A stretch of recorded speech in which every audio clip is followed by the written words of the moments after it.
afternoon, everybody. Great to see such a wonderful crowd, and such a delight for me to be sharing the stage with such two fantastic authors, Waal and Anjali Joseph. They have a lot in common. They both were nominated for a raft of prizes and won some of them for their first novels, which must have made the second slightly dodgy to do, I imagine, after such a great start. Their books, I think what is so wonderful about their books is, we're living in a world at the moment where, I don't know whether anyone else has noticed, I interview a debut author every week, and it seems to be a stage at the moment where there are an awful lot of highly plotted books. These two have really taken ordinary lives. I mean, no life is ordinary. All lives are extraordinary. And that's sort of what they're really talking about in these books. So we're talking about Kit's book, A Trip to Time, and Anjali's, sorry, I'm trying to get that right, Anjali's book, The Living. And they're going to do a reading first, and then I'm going to ask a lot of questions, and then we will be opening it to the floor. So think of good questions, everybody. No pressure. Okay, so I'm going, hello, by the way. I'm going to read the first 2 pages, which should need no introduction if I've done a good job. Apart from to tell you that this is from the point of view of Mona. Mona is 3 or 4 days off from her 60th birthday. She's Irish. 5 o'clock. It's not in Ireland though, sorry. This is in the UK. Start again.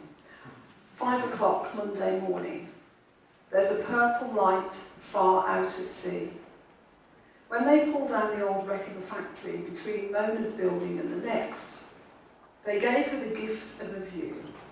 And because she's 3 floors up, if she leans against the window at an angle, now she can just see over the chalets and beach huts to the dawn-bruised clouds and the rosy hue of early morning sun. She makes toast and a cup of tea and waits for light. The 3rd night of not sleeping. Mona notices then, in an identical flat, in an identical building across the new narrow road, someone else can't sleep and has the lights on at an ungodly hour. He's a floor below her, standing at his window, looking out at the blurred horizon. He's her age, perhaps a bit older, grey hair swept back, in a dressing gown, maybe with a thick shawl collar, and although Mona can't see the belt, she imagines it's made of gold rope with tassels on the end. Before she can look away, he turns and catches her staring. They face each other like 2 characters in an opera, lit from above, waiting for the music to start. Then, with great elegance, he makes a gesture with his head, something between a bow and a nod, that reminds Mona of the films she watched as a girl, sumptuous, technicolor movies, ladies in crinoline and generals with brass buttons, splendid and handsome and chivalrous. She smiles and raises her mug in salute, hopes he gets the joke. She hears her toast pop up in the kitchen. When she turns back, the man has gone. She brushes her teeth, dabs cream on her face and rubs it in. Notices again the blue of her eyes, paling with time, the give of the skin on her cheeks. "You're as pretty as Christmas," he said, and she believed him, but that was a long, long time ago.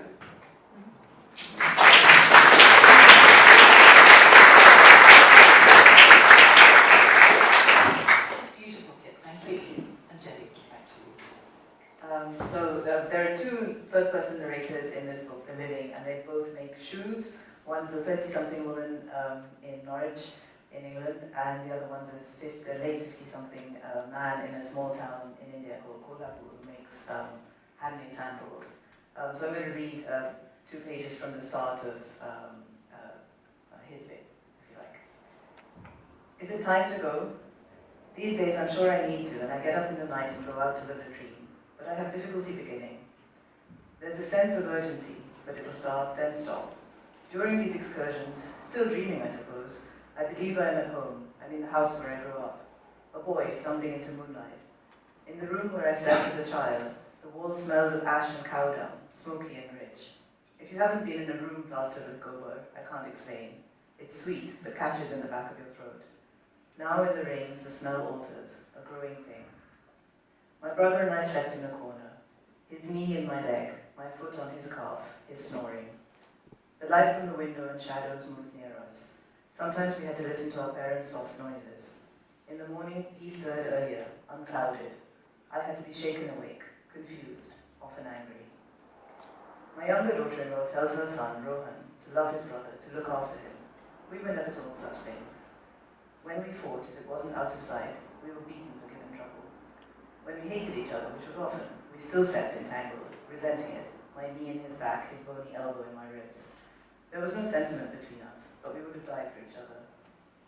I remember the offcuts we were given to play with, small, oddly formed pieces. We learned to plait the leather, or stamp out a flower. This morning I was polishing the ends of the chappals and the sandals, varnishing them, checking them. Everything should be perfect. Why so much care for something a man will put between his feet and the ground? But the chappals will be his constant companions. He'll spend more time with them than with his wife. One side of the sole may wear out more, depending on how he walks, so that you could pick up his chappals and observe that he leans a little into his centre, or a little out towards the world.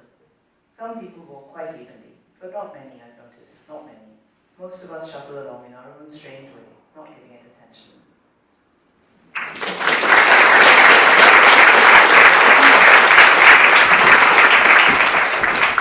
It's very interesting, Anjali, the way you've taken these two separate lives and with not very much in common and done them side by side. It works really well. But how was that the decision you took when you started the book, or did that sort of happen? It sort of happened, but early on, I don't know, I just got the sense that that's what the book was going to be about, but it wasn't a sort of conscious choice. It is a bit mad, really. Yeah. It wasn't going to be two separate books originally, just No, and initially I wrote the two and had them sort of side by side, one after the other, and a friend who was one of the early people who read it said that he just thought it would be better if I kind of cut each one in half and interleave them so that they sort of, and then I actually thought it was a bit like footsteps, maybe, you know, one foot and the other foot. Yes, it works really well, and I think they were right, your friend. I think it's quite good to get a good chunk of each one. Yeah. It can get a bit sort of jerky otherwise, can't it? Kit, the structure of yours is a trick to time. It does things with time. When I was reading it, I lost all sense of time, literally. I think it doesn't happen very often when you're reading a novel, but I think I probably missed a deadline. Sorry, Irish examiner. How did you do that structure? It's so clever. I am a plotter. I know lots of writers are, and they just love to have that sort of feeling that they're on a journey and they don't know where they're going. I'm exactly the opposite. I like to know the journey, the pit stops, the cafes, the motorway junctions. So I really plotted very heavily.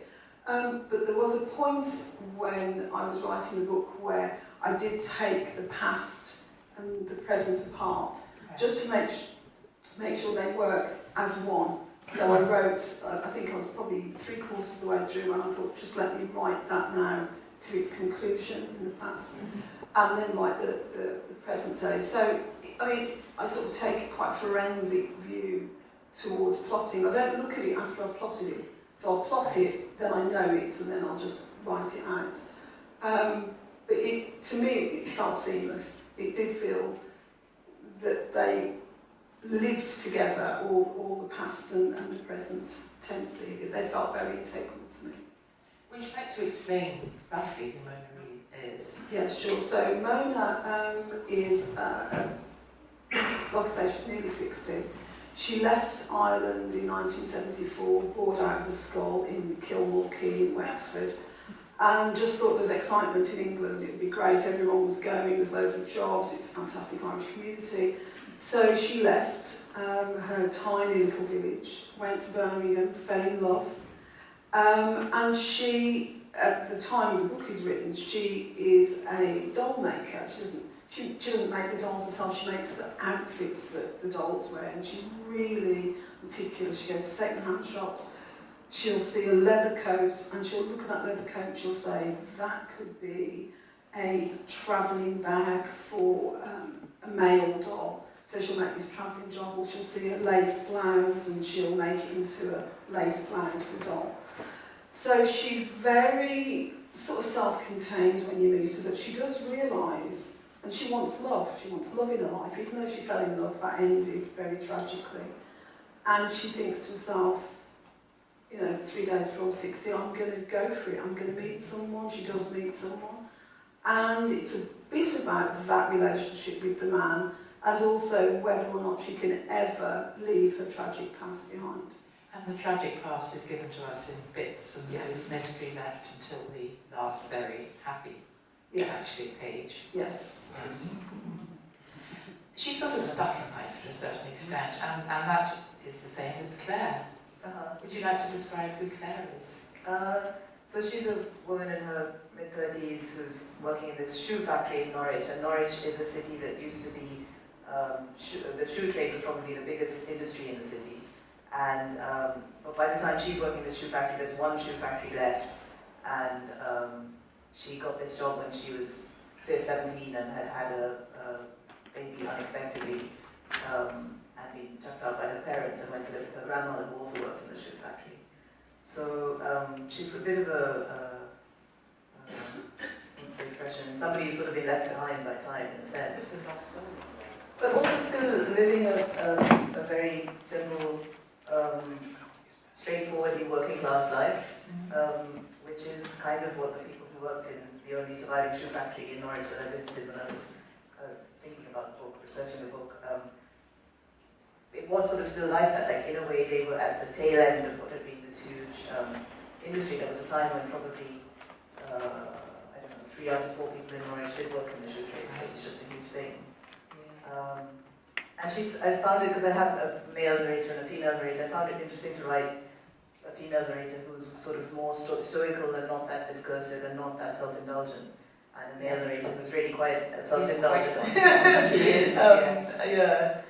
Because there is that sort of stereotype that, you know, women can be sentimental and think about the past and whatever. And she has a very, very strong inner life, doesn't she? It's a voice of how am I? Should I be depressed? And how should I be feeling? Should I be living better? Yeah. There's a lot of questioning of where she is, I think. Yeah. Yeah, she's great. They're both great. I'm talking about research. Kit, Birmingham bomb.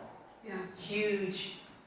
Without being a spoiler, that, you know, something, it is very central to your book. Yeah. You didn't actually have to research that, did you? I didn't know. So Mona is an Irish girl. She goes to live in Birmingham, and in 1974 features very heavily in the book. In 1974 in Birmingham, there were 3 bombs, very, very destructive bombs that the IRA planted.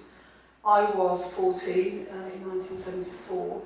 And I can remember going to school on the day of the bombs. Obviously, my bus was rerouted around the city centre and I didn't know why. When I got to school, I found out, it was all over the news, and people were talking about the dirty Irish, the horrible Irish, aren't the Irish terrorists, they're terrible, they should leave England, blah, blah, blah, blah, blah. And I'm half Irish. My family are Irish, or my uncles are Irish. And it was really interesting to hear, because no one's going to look at me and think I'm Irish, so I felt quite happy to be able to talk about the Irish in front of me, because I wasn't Irish. And it was really interesting to hear that level of vitriol and hatred that there was at the time in Birmingham. And when I was writing about, one of the reasons I wanted to write about the book is to remember that, how it felt, how the Irish community really were punished in Birmingham, and we had quite a difficult time.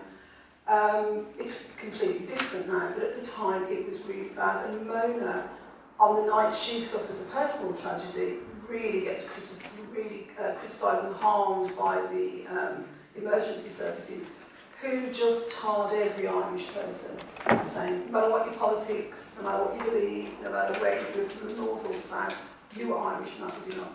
So I really wanted to explore that in the book and have Mona have a taste of it and remember what it was for, you know, for my mother and all of my family, how it was at the time. Yes, that comes across very strongly. Yeah. Anjali, very strong mother-daughter. dysfunction in your book, Right. which is beautifully done. There's that lovely sentence that she remembers her mother hitting her, and then her mother is crying. Right. That sort of guilt, I think that's beautifully done. Oh, thank you. I started off wanting to write about this character and have her be a sort of a bad mother in a way. That's not really how she turned out, the main character. I mean, she has quite a good relationship with She her does, son. yes, she's a great mother, isn't she? But still these sort of moments of remembering conflict or just difficulty or, yeah. Yeah. She has guilt about this, some episode she remembers when he was tiny and he tore up a newspaper and leaves it all over That's right. the floor, and she says to him, but very calmly, she doesn't shout at him, she says, that's it, now I'm going to leave and I'm never coming back. That's right. And he's just a small child. And then she cries and kind of says sorry. Yeah. And the Indian part of the book, it's all sort of really about secrets, isn't it? And a very interesting marriage that they have, that he clearly does adore her, but there's a remoteness between them, isn't there? Maybe his wife is just a more self-sufficient person and it's something he finds difficult. Yes. And also not as talkative a person as he is. Yeah. Yeah. It is interesting, those long relationships and the kind of symbiosis and dysfunction. Yes. Maybe there's not so much of a distinction at the end between the two. And the things that they think each other doesn't know, but of course Right. there are very few secrets really. Yeah. Ever. Yeah. No, it's really cleverly done. Is it a spoiler to talk about the dolls and the research you did? Not really. There's a type of... so Mona makes these dolls to sell. They're just heirloom dolls. They're very beautiful. She also makes uses a different kind of doll to help women who have experienced the loss of a child. And there's quite a few scenes in there where she does this sort of doll therapy. She's made it up. It doesn't exist. I made it up, actually. So it doesn't exist. But when so I made it up, it's in the book, obviously. It's quite an integral part of the book. But when I sold the book to Germany, I had the publishers ring me up and said, it's really good, but we'd like to put a footnote at the back pointing people to the doll therapy. And I said, there's no such thing as it doesn't exist. And they almost didn't believe me. You know, they said, no, but I mean, the doll therapy. I said, yeah, no, it's not there. It is just made up. But subsequently, I was on the radio with somebody who was studying medieval something or other, way over my pay grade.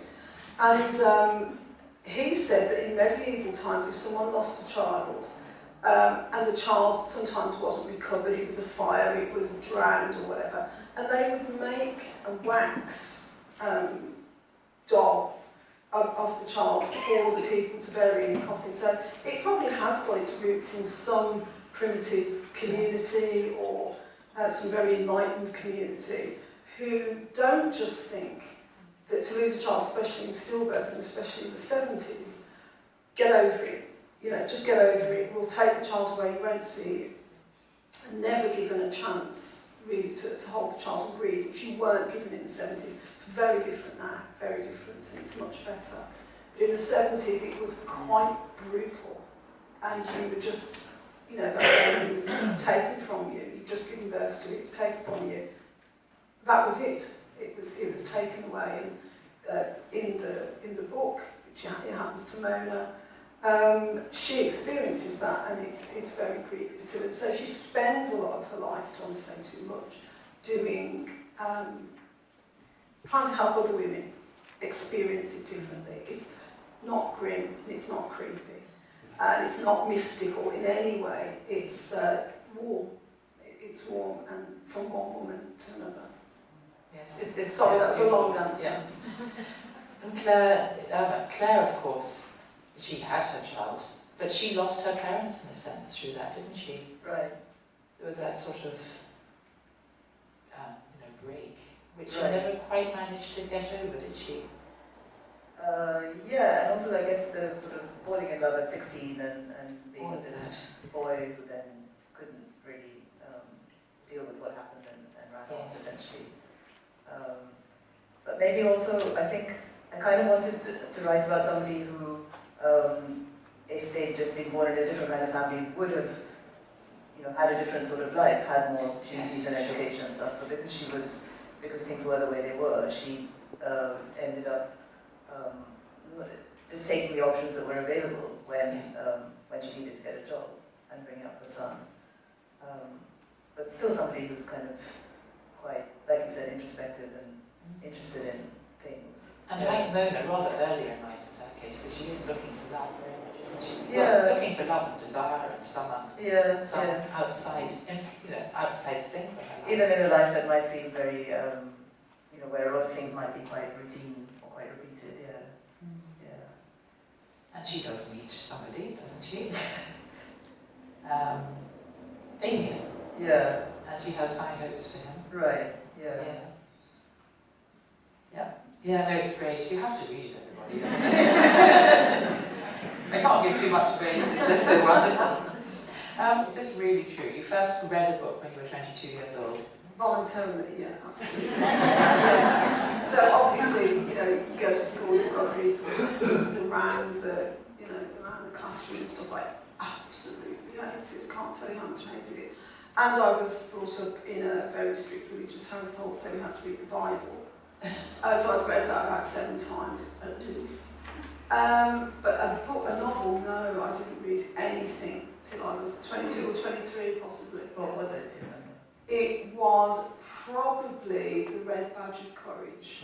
Yeah. So that was not, it was a great good book, but it wasn't my choice. I was working for firm of solicitors at the time, and I wanted to start reading, lots of reasons.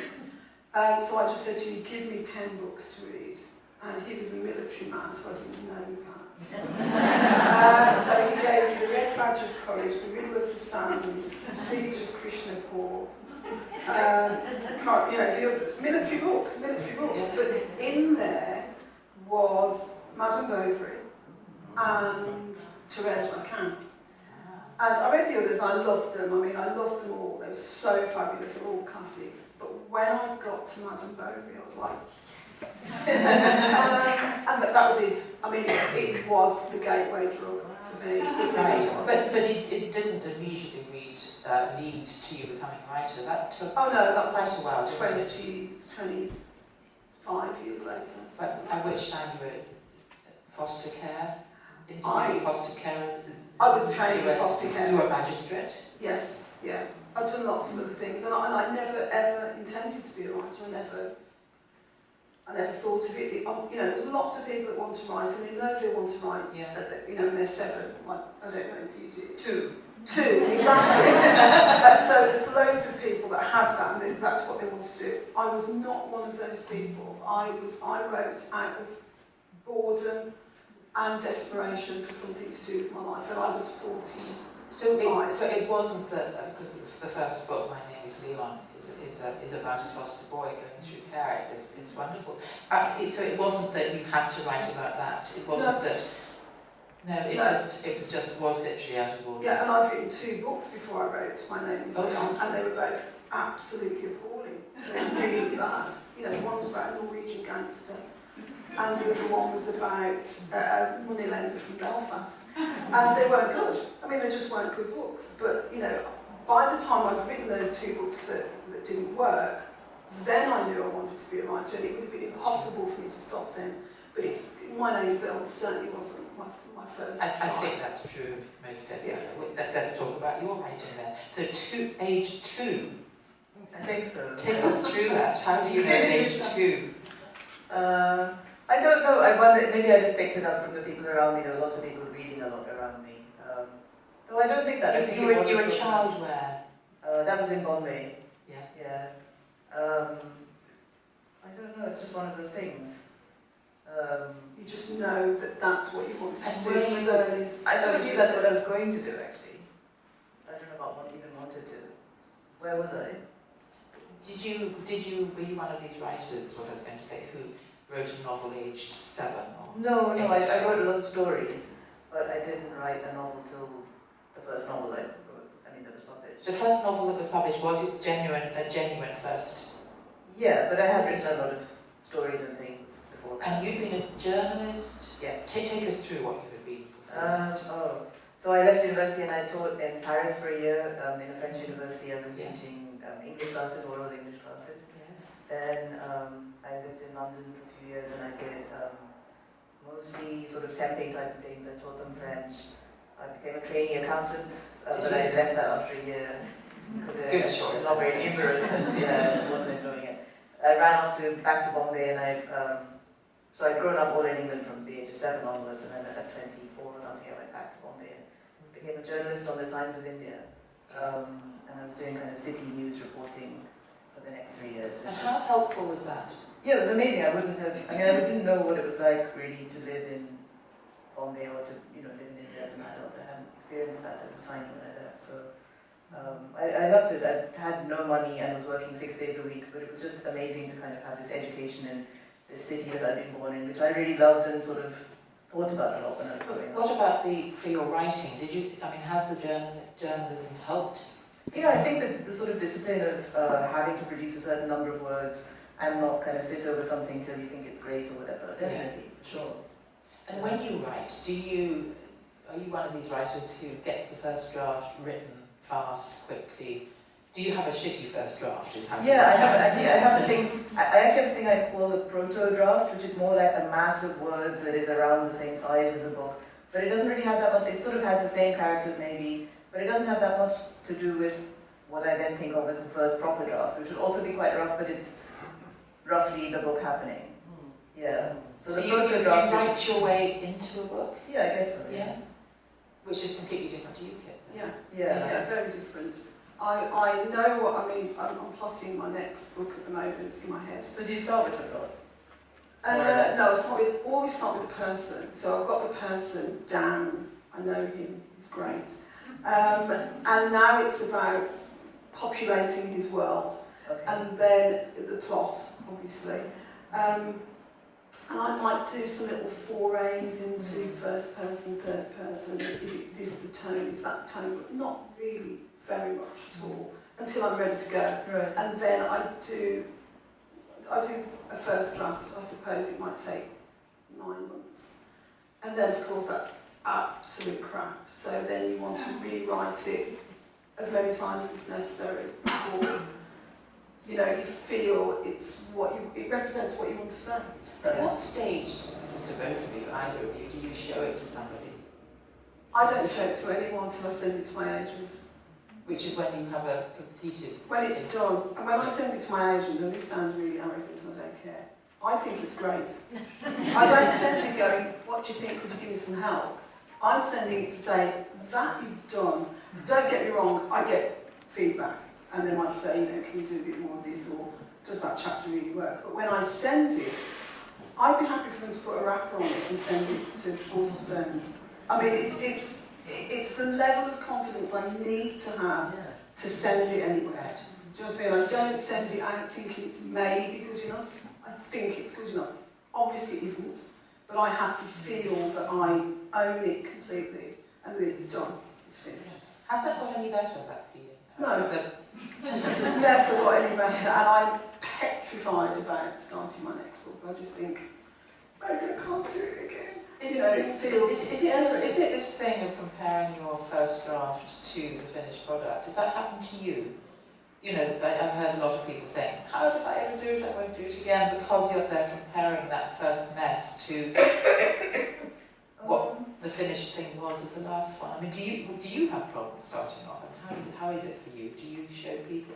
Well, for showing people, I've had really different experiences. I was sort of instinctively exactly like this, like I would, my first novel, I think I did show it to some other writer friends along the way for kind of comments, but not really, I didn't send it out or whatever till I'd done 23 drafts or something. Yeah. But then with the second one, actually, I had an editor and an agent. They were like, you could send us early drafts and then we'd all talk about it. And I thought, maybe this would be so great, like being in a band as opposed to just being a kind of solo sad person in their room with their guitar or whatever. But actually, it was a terrible idea because it turns out almost nobody. I think I have someone who can do this. I've done this with friends. I think a few people can read something that hasn't yet happened and sort of see what you're trying to do and talk about it. But most people are just like, it's like taking them into your sort of horribly messy room and saying, can you help me tidy? Most people are just like, oh my god, what's that growing on the desk? And, Or as Patrick Gale was saying last night, the messy back garden. Right. He's It's saying like, the only thing you oh. should show is your Yeah. tidy front garden. So that had I think that was my notes, that was my third book, and it just had all of these unwanted repercussions. Then I had to deal with their horror, and then on and on and on. But basically, I don't think I am somebody who wants to show people things early. Yeah. It's the short answer. But you did do an MFA. I did an MA, yeah. An MA, Yeah. and was that, were you writing the first book in that I started time? it during that, yeah. I did. So yeah, that's true. Some of those things were workshopped, as it were, or whatever. But I think, but it wasn't so much about the feedback I had at that time. It was more just the beginning and continuing. That was the first year that I began to feel like I was admitting to people that I wanted to write. And even though I had this sort of intuition when I was 2, when I was doing the MA, I was 29 and 30. So I mean, it was a year. So it took quite a while to come out, as it were. Was there a moment when you felt, yes, I can do this? No, not really. I don't think that moment happens, and I also think the sort of feeling you can't do it is because, you do spend a lot of time in your pajamas writing things, right? And avoiding, meeting the postman if possible because it's just awkward. And so there are these, if somebody reads a draft and says, this is rubbish in an authoritative way to you, you just feel like, they're saying, you're just a fantasist who lives in your pajamas and makes things up. And you sort of know that's true as well. So you just immediately go, no, it's like terrible. Yeah. What do you think you're like to live with when you're... I know there's someone in the audience who would answer that for me. But do you go into a sort of world where you burn the baked beans or the whatever? I mean, or do you keep one foot on earth? I think I'm actually pretty, maybe revising a book is slightly different, but it's interesting because I've been with my husband for the last 2.5 years and he's seen me writing a book during that time, which I finished. And he's always surprised that I seem fairly able to sort of be writing and then stop and do something else and then go back to writing. And I think that's just become normal now. So you have that off switch? Yeah, I think so. I think it's sort of always happening in my head, so it is possible. And I mean, you have a family, so I don't know what it's like for you if you sort of shut yourself in or if you are fairly available to... So I've got a 19-year-old son and he is mostly in the den of iniquity most of the time. So he's got his own room which looks, that has got things growing up. And he's on his Xbox. And so it's quite, we pass in the kitchen, he grunts and I go, don't talk to me because I'm still in the zone. So it works really well, actually. And I would be in my pyjamas non-stop for 2 weeks. It would give me that much opportunity. I would not get dressed. I wouldn't brush my teeth. I would just be in the zone, and that's paradise. To just be so immersed, then it's very easy. That's easy writing because you're not leaving it. You're not going away. And then of course you have to come up for air. You have to go to the shop. You have to remember who you are and answer your emails. But and I often go away. I'll go away, I'll come here probably for a week. Or 2 Come weeks. here to where? To Ireland. Two friends, to a Two retreat, friends to Kilmore where I love, or to Dublin or Galway, wherever. So you rent something or you stay? Rent something, stay with friends. But it has to be a friend that understands that I'm not here to Be nice. gin. Well, I will.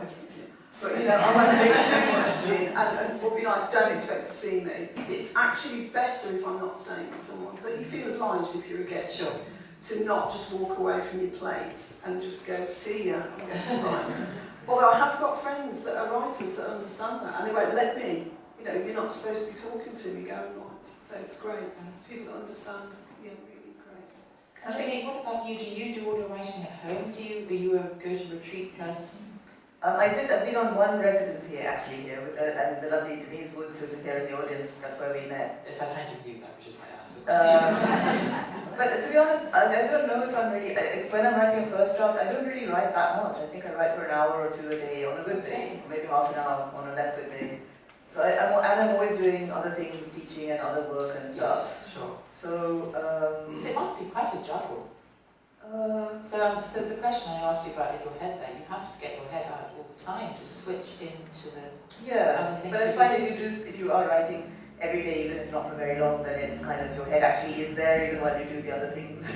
So it sort of works. If you get stuck with your writing, is there something that you do to unstick yourself? Music or reading another writer? Is there anything that So I do screenwriting with my brother, and I would ring him, because he's not at all interested in novels, he's not a great reader, but he's very good on plot or consequences or why would you do that. So I would say, she's going to do this, this, this, this and this, and I wanted to do that, and he'll just go, that's not going to work. Or that will work, or why have you done that, which usually his favourite phrase, that's shit. He wouldn't exactly help me fix it, but he's a sounding board. So he'd go, yeah, that could work. He wouldn't give me suggestions, but he would just be there. And he's just brutal. He's brutal. He wouldn't care if I had 200,000 words of a novel. If he thought it was rubbish, he'd say, that's just, I don't believe it. I don't believe in it. I don't believe the story. And it's really great. I know it sounds horrible, but it's great to have that level of honesty. Even when you just said, when you send it to your agent, you think it's perfect. I mean, there must be... Yeah, I mean, I've never... I would spot that. Because I plot, I would spot that quite early on. Okay. So I wouldn't get stuck, that far into a novel. Gotcha. So I might, over the plotting, say to Dean, Gotcha. this is what I'm doing, and he'd just go, Right. yeah. And if it really works well, he'd go, yeah, that's all right. Yeah, the way family do. He's never going to praise me, never. But he'd go, yeah, it could work. Yeah. And that's high praise from him. And what about you? Do you have anything that you would read, do? I think I just kind of go around it from a different angle in a way, like maybe write another bit of something that might not actually go in the book. Okay. With the first book I remember writing, with some of the minor characters, I felt they weren't I didn't have such a clear sense of who they were, and so I sort of had them write letters to other characters in the book. Letters that they wouldn't really have written and didn't send, and that didn't appear in the book, but kind of explaining. Like there was an older man who was a teacher who has an affair with this, one of the two main characters in the first book was a 20-year-old boy, and the older man's not that nice to him, but I sort of had this letter where he was kind of saying, well, this is the life that I've led being a gay man at this point, and these are the things I've been through.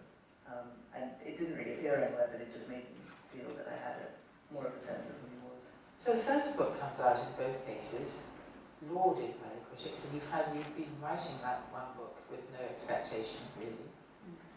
No publisher? Did you find a publisher either of you halfway through the first book, or was the book completely... So it was probably a nice experience, no huge expectation, and then bang, praise, prizes, fantastic things going on, and then you have to write book number 2. But actually, before we go on to book number 2, Kit, you won the Carey Ingredients Prize. Yes. Explain what that was like. Was it last year or 2 years ago? 2017. 2 years ago. Yeah, 2 years ago. So I was nominated for the prize, which was fabulous, but the year that I was nominated for the prize, so was Emma Donaldson. It's quite a good cash prize, isn't it? It was €15,000. Yeah. I mean, it's fabulous. So I doubly didn't believe I was going to get it. There was Mike McCormack, there was Emma Donaldson, there was Neil Hegarty, there was other people, and I just thought, I've been nominated with these people, and truly sat in the audience. Also, I'd asked a few people, and everyone went, well, Mike McCormack will win. And I was like, yes, of course he will.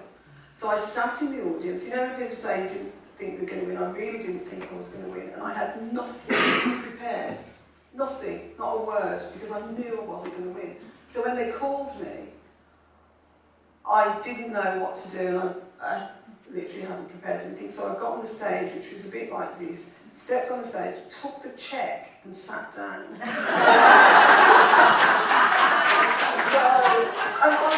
was because I was embarrassed. I was just really embarrassed. And so everyone was looking like greedy. Everyone was looking at me as if to say, are you going to say anything? And I had to get back up and wing it completely. It was Richard Ford and Colin to be. Oh, shame. So I cobbled something together. I don't know what I said. It's gone. But it was a real shock. It was a lovely thing, but I couldn't appreciate it at the time because I felt I made a complete tit of myself. It was a blur. It was afterwards, maybe 2 days later, I was like, wow, that was great. But I couldn't enjoy it. It was a great experience. And your prizes, was there anything like that?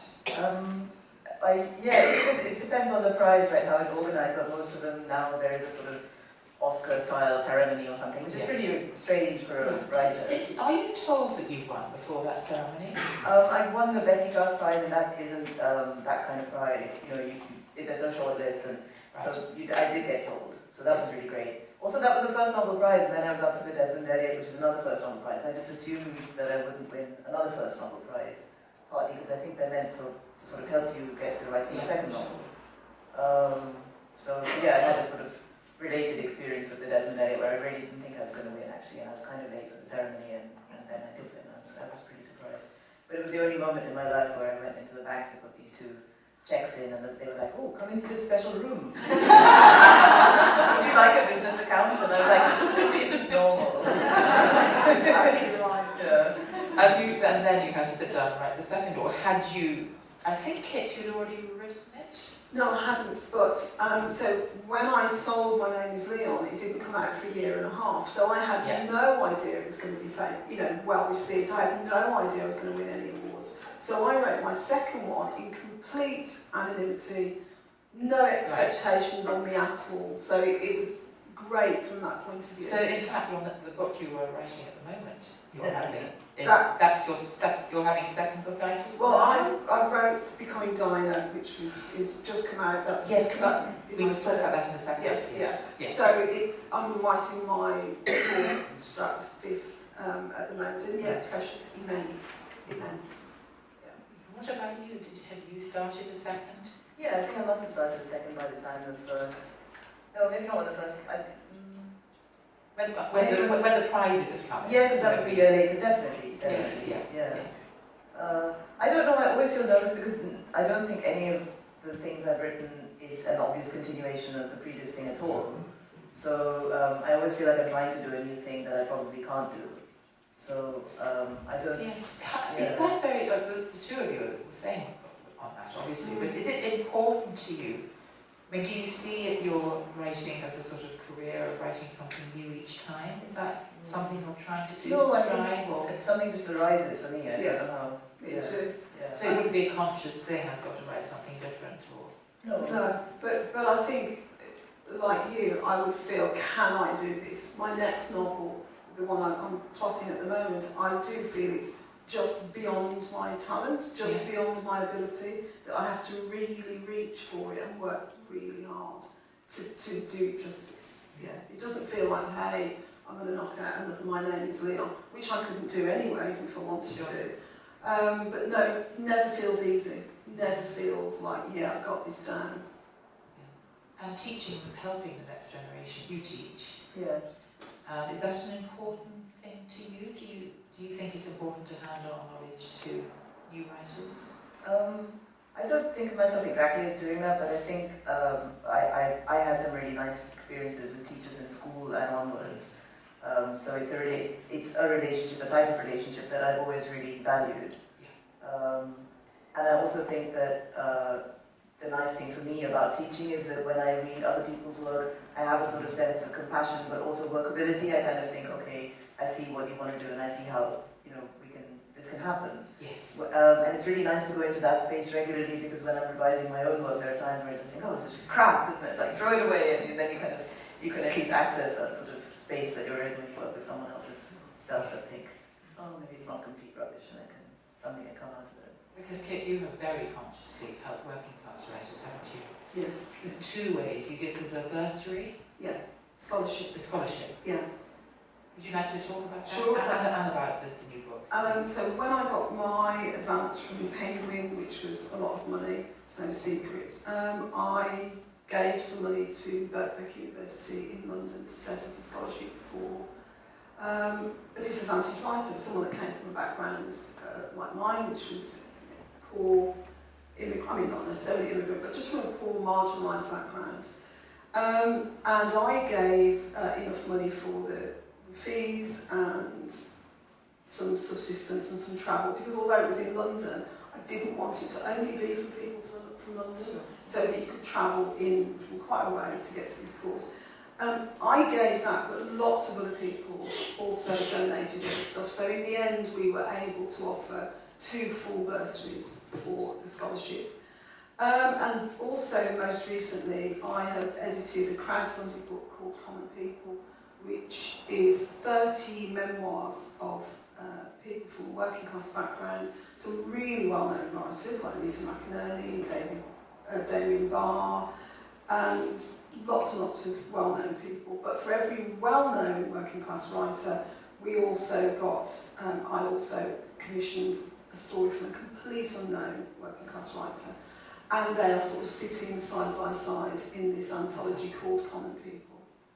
And what are the undiscovered writers? How do they stand up to the Well, discovered? I really, when I was first putting the book together, I said I don't want any names on the book, on the story, so that people couldn't say, I'll read that famous person and that famous person and skip Yeah, the sure. unknowns. But actually, the working class writers, it was really important for them They to had see their name Sure. by their story. But there is no difference in quality. That's There amazing. really is no difference in quality. They're out there, they're fabulous and they're talented. And for lots of working class writers, they need the chance. Yeah. They don't need any help to write. They need the chance to be in print very often. And that's what we've got. They're great stories. And there is a bias, definitely, is there? There's a complete bias. I mean, one of the stories in the book is one of the essays is from an academic called Dr. David O'Brien, who studies culture and class. That's his expertise. And he demonstrates in the essay just how biased publishing is towards being middle class and having connections and having a network. So it's you know, it's done really well. Some of the stories are hilarious. You were talking about the one about a woman that was brought up in a brothel, and her mum earned so much money that she sent her daughter to private school. And in the holidays, the girl comes home to works on reception in the brothel. I mean, and it's a true story. It's hilarious, and it's also about overall. I wanted the book to be a celebration of being working class, not. Oh, it was so terrible, we didn't have enough to eat. Because we hear that narrative all the time.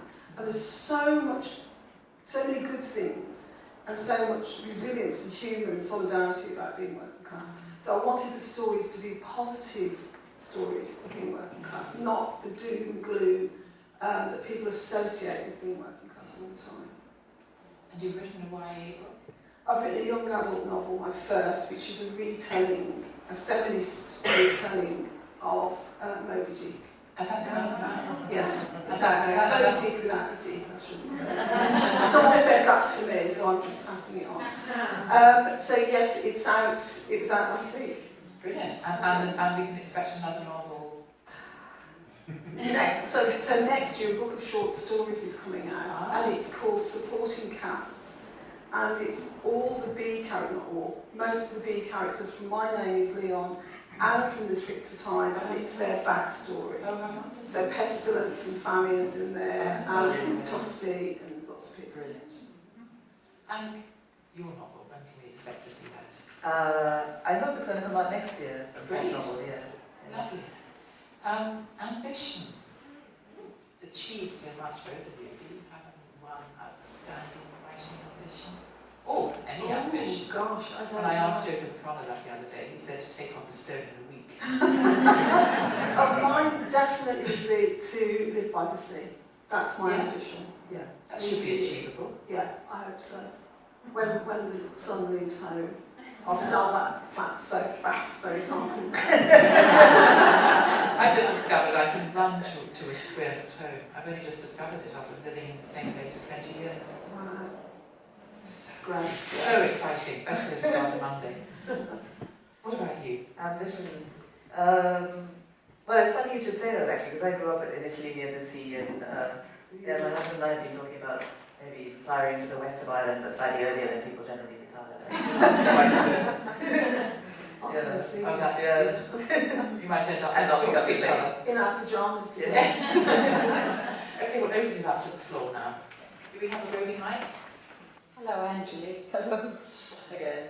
I'd just like to ask both of you, what is the piece of advice you would give me with regard to plotting? One piece of advice. I would say no. So you've got to know the feeling that you have from the book. And make sure, for me, what I do is make sure that I'm building towards that end. So, for example, you know what a 3-act structure is. You've heard of the 3-act structure, yeah. So you can read lots about the 3-act structure. You don't have to follow that slavishly, but there needs to be some kind of introduction. Then that middle bit, which is normally the bit that's hard, that bit needs to build. It can feel like it's quite repetitious, that middle, so I would concentrate on the middle. The end is almost a given, usually, you know where you're going to go, you know where you're going to start, but the middle needs to sort of ratchet up like this. There's a really good video on YouTube by somebody who wrote The Lion King and Toy Story 2 and something else anyway. You can find it on YouTube, it's a Pixar video. And it talks about plotting. It's really good and it's free. Look on YouTube and look at anything on the 3-act structure. And Kurt Vonnegut as well wrote something. Talks on YouTube about the 3-act structure. There's also, last bit. There's also a really good book called 20 Master Plots, written by somebody called Tobias Hill, and it talks about the ingredients of certain books. Like if you're going to write a coming-of-age book, it broadly speaking should look like this.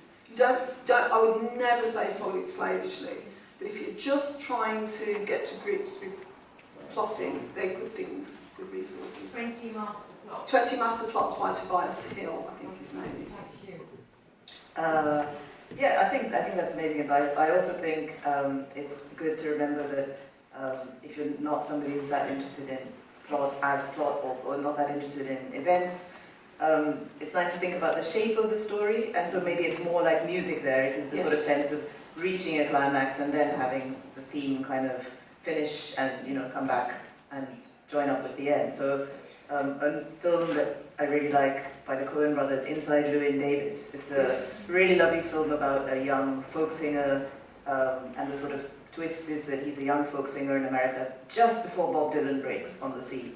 So basically he's like this kind of lovely thing that's about to be wiped out by a bigger wave. But that film has all of the classic ingredients of plot and actually of any sort of standard Hollywood film, but it's just so beautifully done. They're all, because the intensity is lower, they're all really credible. Like one great plot point is that he loses his best friend's parents' cat that he's supposed to be watching.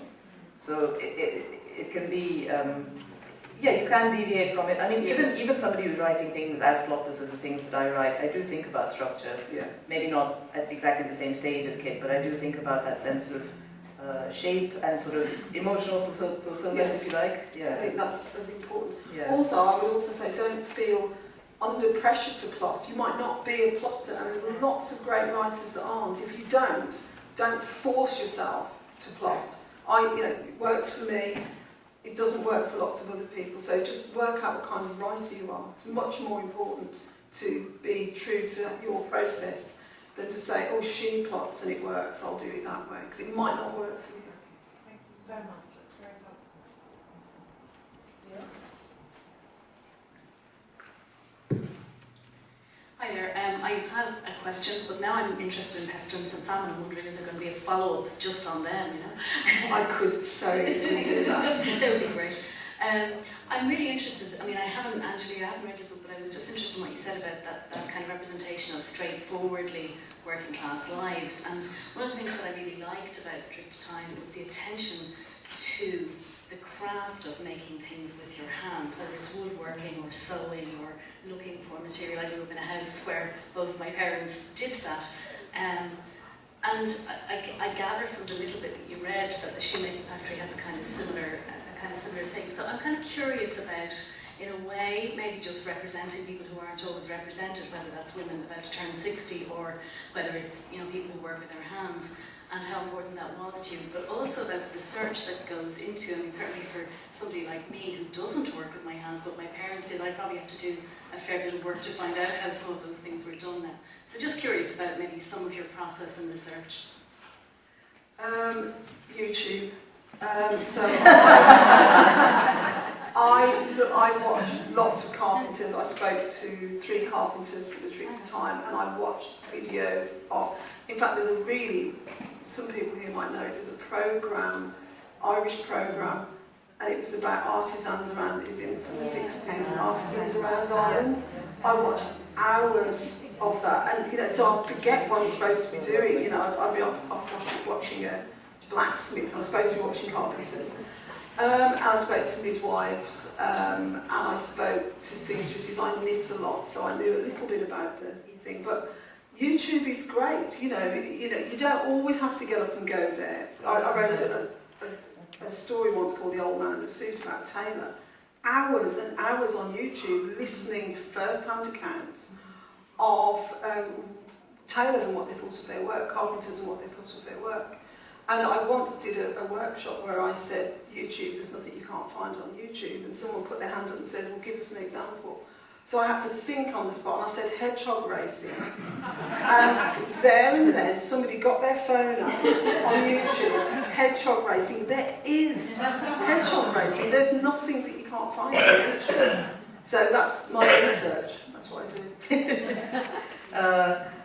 I think, books also are great, obviously, but actually for me it's really helpful to go and spend some time in a place, I find it very awkward because I never, like we were talking about the sort of imposter syndrome of feeling like a fantasist who lives in their pajamas, and I really find it very cringe-making to ask anybody for help for my research for my novel. But I did have to do it for the living because there wasn't any other way of saying, can I come and spend a week in your factory? And it was great. I think for me, the sort of virtue of being in a place is that you get to talk to people and see what they're doing, but you also get to, in a while, fade into the background and actually, just have conversations about other aspects of their lives or sort of experience things that aren't just things you're being told or shown. So, yeah. It's true. And there's also, if you go, and I did go to Carpenter's Workshop, there's something that you could never know. Isn't there? Just the feel of it. Because you're just. One thing, when I was in the shoe factory, for example, one thing was actually what it feels like because they have breaks that are sort of timetabled with bells, and what that feels like, the sort of atmosphere in the factory, what people are doing in breaks, and like doing crossword puzzles or reading a romance novel, or just a sort of very different kind of absorption that they have in their work. Things like that would probably be things that I wouldn't really have. And when you write the book, because both of you wear the research very lightly, it's beautifully done, but do you do the research and forget it while you're writing it? How do you manage to not let it dictate the book? I think there are some facts that you absolutely have to know a fact. I can remember going on to Google to try and find the price of curly whirlies in 1981. And it's really hard to find, but I wouldn't stop until I knew that they were 10 pence. I had to eat a few, obviously. But there's sometimes, and I don't feel I can jump over it. You should really. It doesn't matter if they're 10 or 12 pence, but I think you should jump over it. But I would find that hard to jump over. So there's some factual things you can't do without, and then there's some feelings that you have about other things, which I think just inform it. Yeah. Anyone else?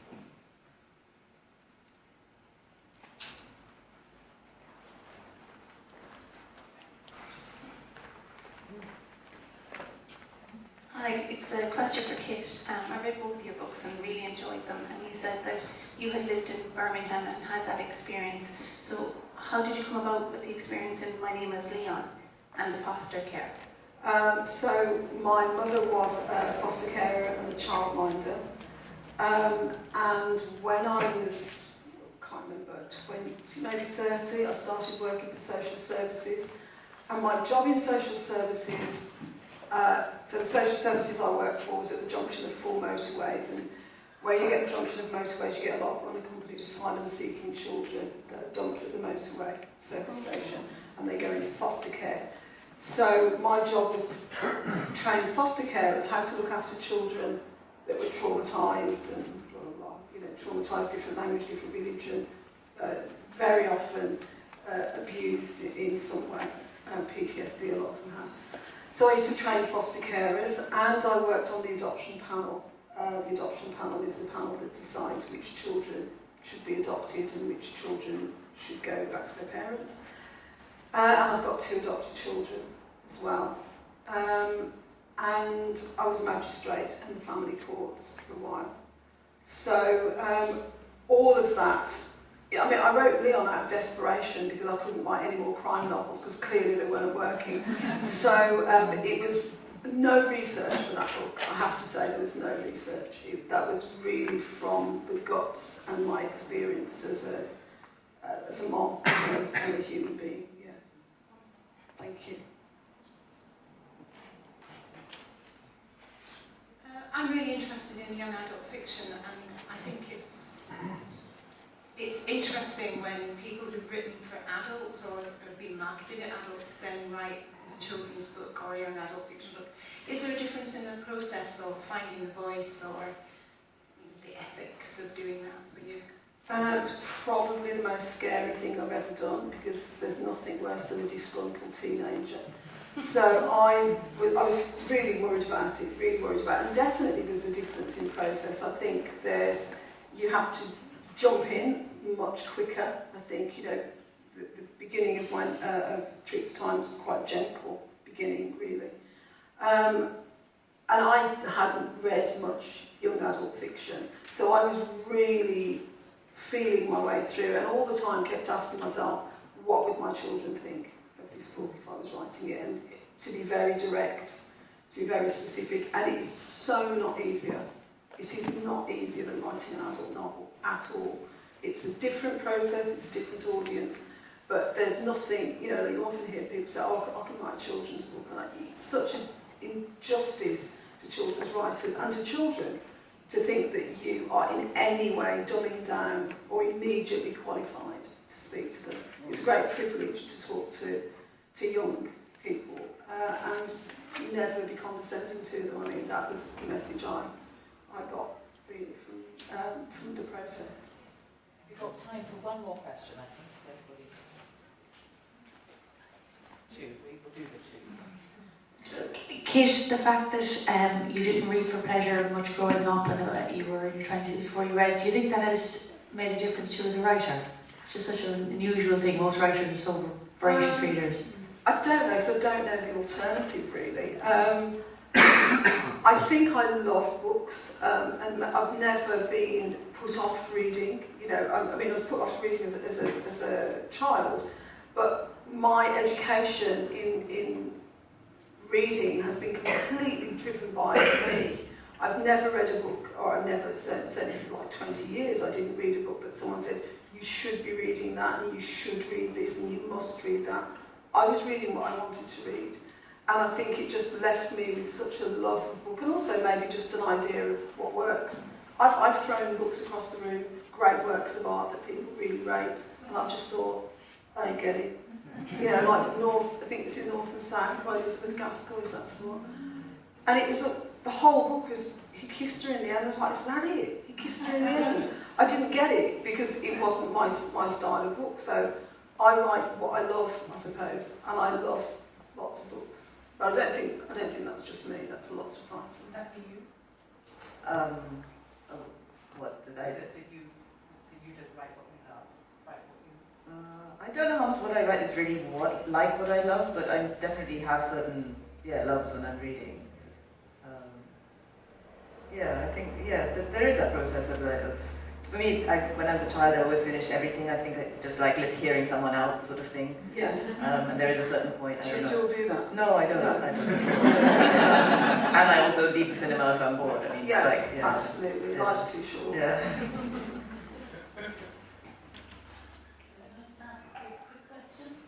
It's to Kate, and my apologies, Anjali, but it's an importantly unliterary question.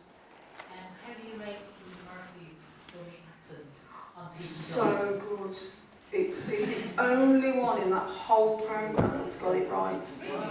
Absolutely, really, really, really good. And it's not just his accent, it's his delivery. So if you, obviously I've got a Brummie accent, but if you're a Brummie, you're sort of quick fire, very understated, bit miserable, that's what you sound like normally.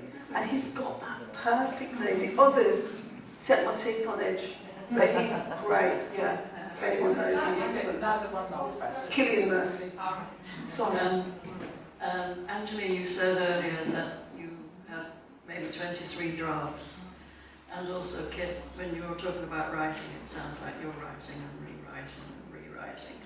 So I just wonder what it is for both of you that keeps you at it. Is it determination, perseverance, faith, drive? I don't know. What is it that makes you go back and keep on keeping on and not just go, fuck it? I had a really horrible image, which I think I've had in my head before, but I'm not sure I've said, of a worm kind of eating the same earth and then just pooing it out and eating it and pooing it out. I just think, I don't know, I'm not that good at doing big difficult things on one draft, so I just keep going with the draft. And I have to say, I do type them all out from scratch every single time. I think it's helpful because that's very, very boring, and so it sort of encourages you to really question whether you can be bothered. And if you can't be bothered, I don't think somebody else can be bothered, you know. So, yeah. Yeah, for me, I can't stop until I'm not embarrassed by it. So if I, you know, when you get to a bit in your book, you go, oh, it's so bad. And there's always a bit where you just know it doesn't work, or it's cheesy, or it's clunky. I can't send it off if that's there, and that keeps me going. And it's always an uphill struggle when you start on your next novel, because you know that's coming, don't you? You know that it's like this, it's going to be like that for a long time before you're coming down the other side to pressing send. Well, thank you for being a wonderful audience with great questions. The books are for sale, and Kit and Anjali will be signing for you.